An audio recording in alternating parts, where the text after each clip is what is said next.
Today, I want to talk to you about the question, what is an underwriter? This question comes up a lot, and I feel like the public, folks who are either potentially looking to buy a home or refinance or get a loan, a home loan of some kind of mortgage, many times I feel there's a lot of mystery around this question. What is an underwriter? What do they do? So I'm going to go over quite a few things here. The who, the what, the when, the where, and so forth and so on, timelines, things like that. Because I feel like this is an important question to know. Many times when you go to purchase a home or you go to refinance or go to get a mortgage loan, the process seems arduous. It can seem tenuous. It can seem maybe difficult. And that's because one of the reasons is because there's a lot of rules. There's a lot of guidelines. And in this process, I feel will help you, the potential home buyer, the potential homeowner or borrower of some kind, to at least have a general broad perspective, a broad view of what an underwriter does, because it's such a big piece of a home loan process behind the scenes. Okay. Now, I want to liken this, before I get into this, I want to liken this a little bit or contrast this to getting a car loan. The first thing I should say is that getting a home loan is not like getting a car loan. You can walk onto a car lot, most people can, and you can pretty quickly get approved to buy a car, and they give you, quote unquote, a piece of paper, if you will, or just a pre-approval, and you walk on the lot, you get a car, and you drive off the lot. Okay, maybe within an hour or two or something. With a mortgage loan, it's far more arduous. Sometimes it's difficult. Not every time, but there are many times where you're asked to produce more and more documents. And that's because there's risk, right? A bank or a lending institution is going to give you, let's say, $200,000, $300,000, $400,000, $500,000, right? It's a lot of money for them to lend to you, and they want to make sure that you're not going to default. That's the first thing to know, okay? So now let's answer the question. What is an underwriter? In short, the easiest way to think about this is that an underwriter is a referee. Period, plain and simple. Just like a referee at a basketball game, a football game, a baseball game, soccer game. Okay. They're the referee. They're the ones that blow the whistle and say, wait, stop, hold on. I need more proof. I need more evidence. I need more information before we can go. Now, sometimes we tend to get frustrated with an underwriter because we think that they're artificially holding up the deal, artificially holding up our loan from closing. Usually, like 99% of cases in my experience, that's not true. What happens is that the underwriter is a referee, and their job is to enforce the rules that already exist. So in general, there's three basic types of home loans, right? There's conventional loans that are sold on the open market to Fannie Mae and Freddie Mac. So you got to go through Fannie Mae and Freddie Mac guidelines. You have to know their rules, and you have to follow those rules. Underwriters are subject to those rules. Number two, there's going to be FHA loans, Federal Housing Administration loans that are backed by the FHA. Those loans are used in large part by first-time home buyers, but not all. And then there's also VA loans, Veterans Administrations. Now, those three types of loans have different types of rules and guidelines. There's like a big book of rules for each one of them. Okay. Now, underwriters, they have to follow those rules. And if they don't, they can get into big trouble. Okay. So if you're a mortgage underwriter, you know what I'm saying if you're watching this. Okay. That's the first thing I want to say, is that there are these different rules, and the underwriter, who they are, is just a referee. That's what they're doing. They're saying, hey, I need to make sure you're following the rules of this loan because I have a job to do and I've got to do it. Now, with that being said, there are certain lenders, banks and lending institutions, that they will have their underwriters go over your file with just the basic information and the basic rules that are set forth by, let's say, Fannie Mae, Freddie Mac, FHA, or VA, depending on your loan type. But then there are lenders who will have something called an overlay or a set of overlays. Those are, in general, rules and guidelines that are above the actual rules that, say, the FHA sets. One example of that would be credit score. Many times you'll see that there's a rule that says we need to see a minimum credit score of 580. 580 or higher will pass our test. That will be one specific rule, let's say, from FHA. You might have a lender that says, okay, we acknowledge that the FHA has this rule of 580, but we as a lender, we don't like that rule. We're going to set it higher. We're going to set it at 620. Now, this is just one small example of the hundreds and hundreds and hundreds of rules and guidelines that there are in the mortgage industry. Okay. So, but that's number one thing to know is that the underwriter is a referee, and they tend to blow the whistle a lot. They tend to say, wait a minute, hold on. We didn't get enough information. We need to get more information. So maybe you're in the process of trying to get a home loan, and maybe you're submitting your documents to a trusted lender. Maybe it's myself or somebody else, mortgage broker or something.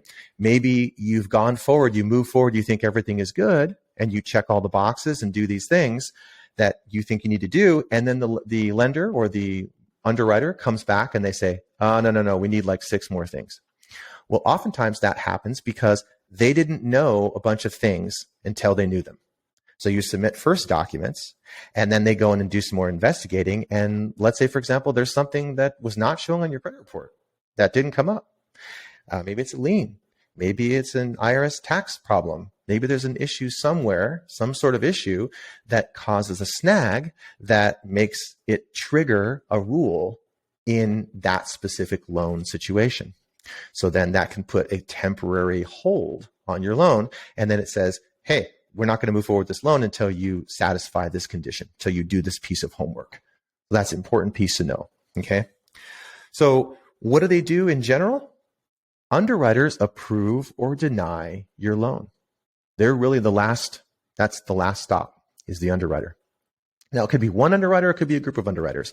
But at the end of the day, the underwriter is the one who's checking the boxes. They're investigating, and they're saying pass or fail. They're either going to put a stamp, say approved, move forward, or they're going to say, wait, hold on, we need more information. So sorry for being redundant, but it's really important that you guys understand this when you're looking for some type of home loan or mortgage. Okay. So they're going to approve or deny, or they're going to just say wait. Okay. So there's like roughly 3 options there. Okay. They may ask for more stuff. Now, what do they do in general? Well, in general, there's the easy way of thinking about it is that they're just going to investigate. They're like a Sherlock Holmes of sorts in mortgage. They're going to look at things like your credit, your income, your assets, your debt to income ratio. They're going to look at your property that you're potentially looking to buy or that you're looking to refinance. They want to look at the property, and they want to look at you. So they're going to look at all the finances that are necessary, typically for a 2-year history for all the borrowers in question. And they're going to look at the property that's in question. They want to see, is there stuff hiding beneath the woodwork that we didn't know about, right? That's the general gist of it. And then, of course, what they do is they either stamp off on it and say, we're good to go to move forward to close the loan and fund the loan, or hold on, wait a minute, or no, we can't do this loan. That's what an underwriter does. Okay. Now, if that's enough information for you right there, you can stop watching the video right now. I have a bunch of other stuff, but that's the big stuff that I wanted to cover in this video of what an underwriter is and what they do. A couple other things though. So in terms of timeline, right? I'm going to talk about when an underwriter comes into the picture. And that means that I'm just going to quickly cover what an actual loan process looks like. Okay. Because there's approximately 10 or 11 steps in a home loan that you'll go through. Some of these are behind the scenes. Some of these are not behind the scenes. Okay. So process number 1 or step number 1 in a home loan is that you fill out an application. It's called a 1003, right? Now, sometimes I can do that with you if you're on the phone with me and I'm, typing in the information, or sometimes you can do that yourself. You can fill it out on my website or whatever. Okay. Or with your preferred lender, you fill out what's called the 1003 or an application. So we start the application process. That's step 1. Step 2 is that I'm going to request documents from you. So I'm going to do stuff that I know the underwriter is going to ask me for. They're going to say, hey, Aaron, I need income. I need assets. I need documentation. I need stuff that demonstrates this person is, or these 2 people or whatever, these borrowers are eligible to get the loan. So I'm going to typically ask for income statements, asset statements, documents from maybe your checking account, savings, 401k. I may ask for 2 years of tax returns or 2 years of your W-2s or pay stubs, driver's license, lots of things like that. Step 2 is going to ask for documents, typically. Step 3 is that I'm going to go for a pre-approval. So I may run your file then I'm going to run your application and your documents through my system, and I'm going to see if we have some sort of a pre-approval. Now, sometimes that means I submit to an underwriter to have them look at it, and sometimes not. Just depends on the situation. Okay. But step 3 is pre-approval. We look to get you pre-approved. Now, if you're doing a refinance, then you're not necessarily buying a house at that point, so the pre-approval may be a little bit faster. If you're looking to purchase a home or a second home, investment property, something, that may take slightly longer, but typically, let's say 24 to 48 hours at the most, as long as your other documents are in. Once you have your pre-approval, now you're going to begin to go, let's say you're buying a house, you're going to go shop, right? So after step 3, step 4 is we're going to get the contract, or we're going to lock the loan. Now, if you're purchasing a house, the contract means that you have a seller who accepts your offer. They say, yes, I'll accept this person's offer. They sign off on it. Great. Now you've got a contract. You send the contract to me and to your realtor, presumably, and then we lock the loan. So we lock in your interest rate and we move forward. If you're doing a refinance, then you don't need the contract because you already own the home. So then we're just going to lock the loan, which secures your pricing on today's, where today's rates are. Okay. And then we begin from there to disclose. There's something called disclosures. After you fill out a loan application, the law states that lenders are required, once you've completed a complete application, a 1003, we're required to send you a loan estimate. That loan estimate looks the same. There's another video I did about this, and it's in the description box. I'll put it below again in the description box. All my information's down there. There's a copy from the CFPB that'll show you what a loan estimate looks like. It's a standard document that all mortgage lenders have to show you when you fill out an application. So that's called disclosure. We send you disclosures. You have to sign off on them. Typically, it's an e-sign. And then from there, now we go to step 5. So step 5 is we're going to submit your file to underwriting. Okay. So now I submit your file to underwriting. Now the underwriters are going to look at it and see what's next. Okay. Now step 6 is typically going to be, they may ask for more information. There are some steps in here that may not happen. They may not ask for more information. Maybe you have everything good and we just go forward. But in many cases, they ask for more information, right? Now some of this information, they may not ask from you. They may ask from myself, your loan officer, or they might ask a processor, right, to go and get some more information. But generally, after we submit it to underwriting, underwriters will look at your stuff and they'll say, oh, yeah, this looks good, but we need 1, 2, 3. We need these 3 things or whatever. Okay. Now after that, we have step 7. Once you've checked all the boxes that the underwriter is asking for, then they're going to get you what's called a conditional approval. Conditional approval means, hey, everything looks good. Looks like we're moving forward. Now, during this time, I'll call this step 8, but sometimes this can happen before. This would be an appraisal. So you need an appraiser. Typically in most cases, you're going to need an appraiser that goes out to the house and appraises the value of the home, because that's going to affect your loan numbers and your loan pricing and whether or not the loan goes forward in many cases, right? So during this time, I call step 8 is the appraisal. Okay. From there, step 9, you may need more documents.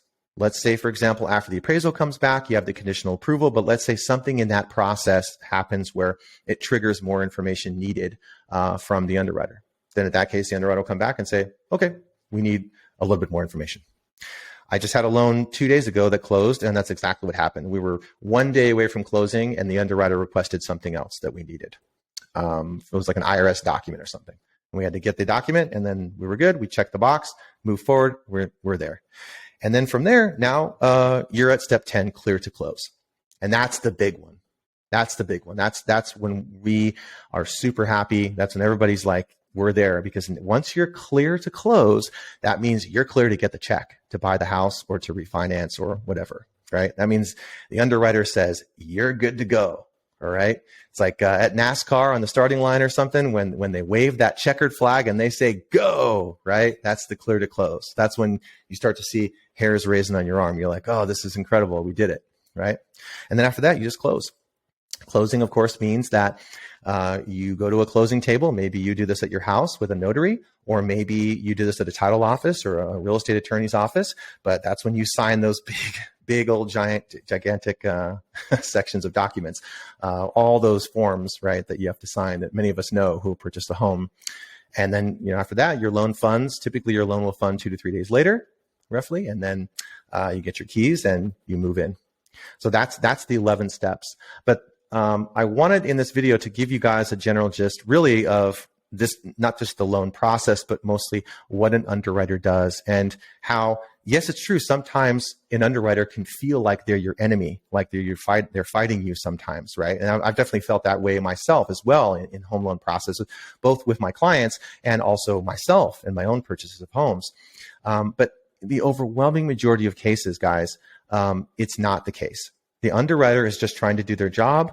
They have a job to do. They need to make sure that they're following the guidelines that they've been given from their company, right? From their lender and from Fannie Mae, Freddie Mac, VA, and FHA. They are required as referees to follow those rules.